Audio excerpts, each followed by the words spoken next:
you here to explore the snowy mountain too? Ah! You scared me. Please, don't scare me like that. I was giving my research report some much-needed consideration. But you were just standing over there, staring into space. Not at all. I was just thinking of a name for a new subspecies of sweet flower I propagated. It has seeds that are 4 times as large as normal. Oh, are you interested? Wonderful. Next time, please allow me to show you the fruits of my work. It's a shame. If I wasn't coming to this mountain, I would have brought some samples with me. Yeah, weren't you doing research in the city? How come you're here? Timaeus and I were helping Albedo organize research data. Timaeus just left, in fact. You didn't run into him? Sure didn't. He said that he wasn't as sharp as Albedo when it came to data. By quite a long shot, in fact. The significance of some things Albedo is able to grasp almost immediately, but we, on the other hand, take considerable time. I fear that this must be the difference in our knowledge and experience showing. Timaeus seemed rather depressed about the matter. He said he was going to take a walk, so I'm currently settling the leftover affairs myself. I was originally going to take a look around myself after finishing up here, but unexpectedly, I gleaned some interesting data from these reports. But, well, guess my search for secrets will have to wait. Secrets? Ooh, what secrets? Actually, do you two have time right now? Don't have anything on us but that. Then, could I ask you for a favor? In truth, I feel like Albedo is concealing something from myself and Timaeus. But isn't he your teacher? What would a teacher have to hide from his students?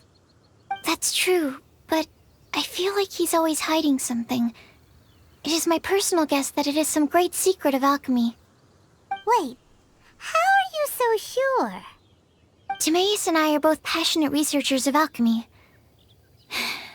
If it was anything else, Albedo wouldn't have any reason to hide it from us. You do have a point. Could you help me investigate what it is that Albedo's hiding? Please. I'm just too curious. What do you think? Yes! Thank you, thank you. All right. Let's take a little trip, shall we?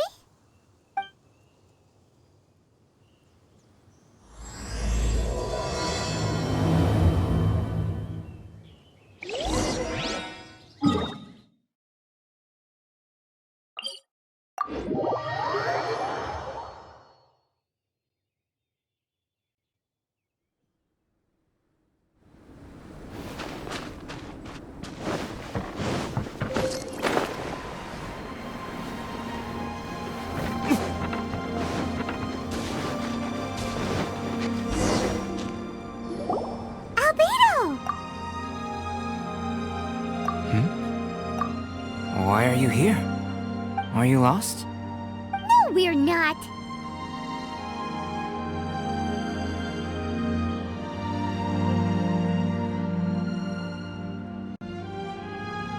A secret? Hey, what are you doing? Our mission calls for a delicate approach.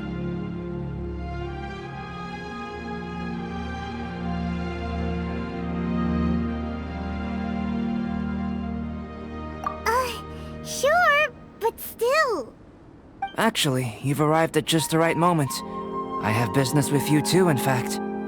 Here, catch. Huh? What's this? As you can see, it is a sword. I did not make the sword.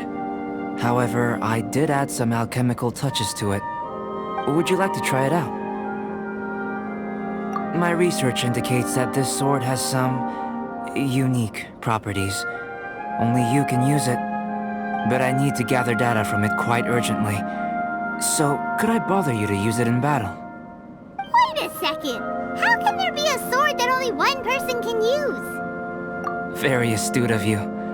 This sword has indeed had a curse laid upon it. An ordinary person would be unable to wield it at all. However, you are an exception. Huh? Or perhaps I should say that only you are immune to the curse. As such, who could I find to help me if not you? We gain little from saying more. Go find some monsters nearby. After all, some things are best discovered through practice.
How about those over there?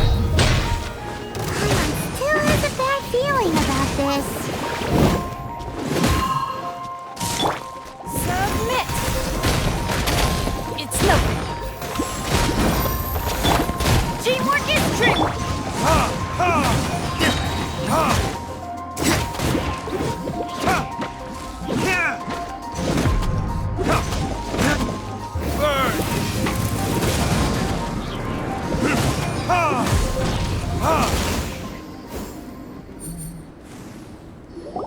Over here! It's with this brat!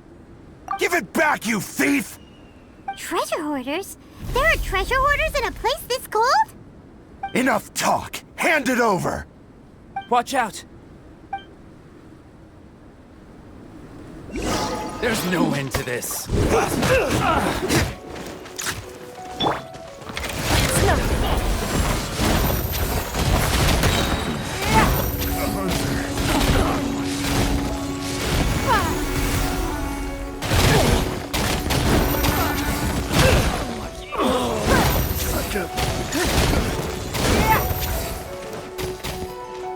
That was below par. That was below par.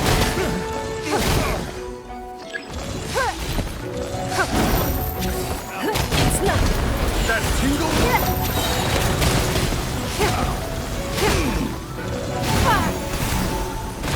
Suffocate!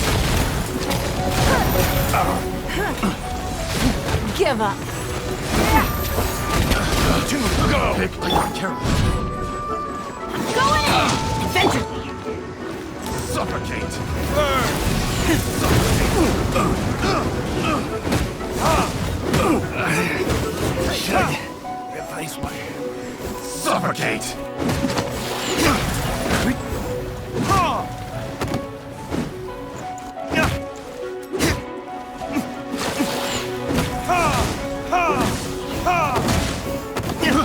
I got it. Now that's rich! Treasure hoarders calling us thieves? They certainly arrived quickly. Goodness, no. They seem to have been talking about this sword. What's going on? Why are you looking at me like that? Of course I didn't steal this sword. Not long ago, the Knights caught a band of treasure hoarders outside the city. The goods they were smuggling were also impounded. This sword was one of those items. We believed it to be stolen plunder, but no one came to claim it. Nor could we find out where it came from, so it languished in our stores. I noticed it quite by chance while in our storehouse. To tell you the truth, such an old sword would see little use outside of alchemy. You claimed it for yourself? Just like that? So, then what happened? You just took it with you? Indeed. And I initially intended to perform some experiments on it, but I unexpectedly discovered its true origins in the process. This ancient-looking weapon once passed through the hands of a now-deceased blacksmith. It is a legendary, magical sword. A magical sword? It is said that the smith vanished not long after creating the weapon, with the weapon subsequently becoming lost to time. Working backwards from its eventual fate as plunder, one can guess that it was then stolen by the treasure hoarders, where it remained in obscurity till recently. The blacksmith who made this weapon disappeared? That's kinda spooky. No wonder it's cursed. Exactly.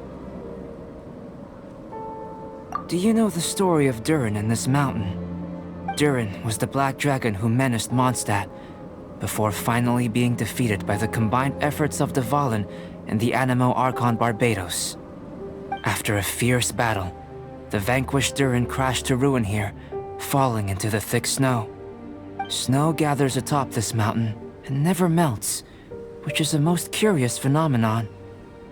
Which leads one to wonder, was Durin's fall here purely by chance, or was it intent? Could it really have been intent? Perhaps this place was chosen as a gravesite precisely so that the snow's power could seal the corrosive toxin coming from Durin's body. It seems plausible that Barbados would think of such a method. Huh.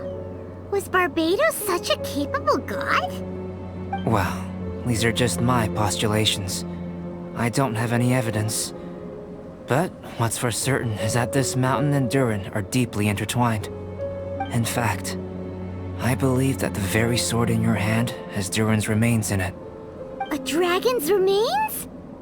Indeed. The dragon's eyes, claws, and scales ground into dust before being used to coat the blade. In this way, Durin's corruption and venom entered into the sword and became the source of its power. This is very advanced craftsmanship. I presume that having successfully forged the weapon, the smith must have tried it out themselves in their joy. But using the sword in battle would have allowed the corruption to seep through the blade's handle and into their bodies. Ordinary mortals cannot withstand such power. The blacksmith must then have fled, driven mad by the curse, before meeting their end in some unknown place. You've purified Dvalin's tears before, which is a very rare ability indeed. This ability has protected you from being corrupted or poisoned, and you can completely eliminate their effects. Which is why you, and only you, can properly wield this sword. Still, this sword really is huge. Yikes! It's glowing! As far as I'm concerned, this is where the real experiment begins. This sword is still very weak at present. However, it is able to absorb energy, and through that, it is able to constantly become stronger. In some sense, you could even say that it is a living thing. Well then, traveler, adventure with it to your heart's content. I need you to help it grow. I believe that we will soon have all the proof that we need.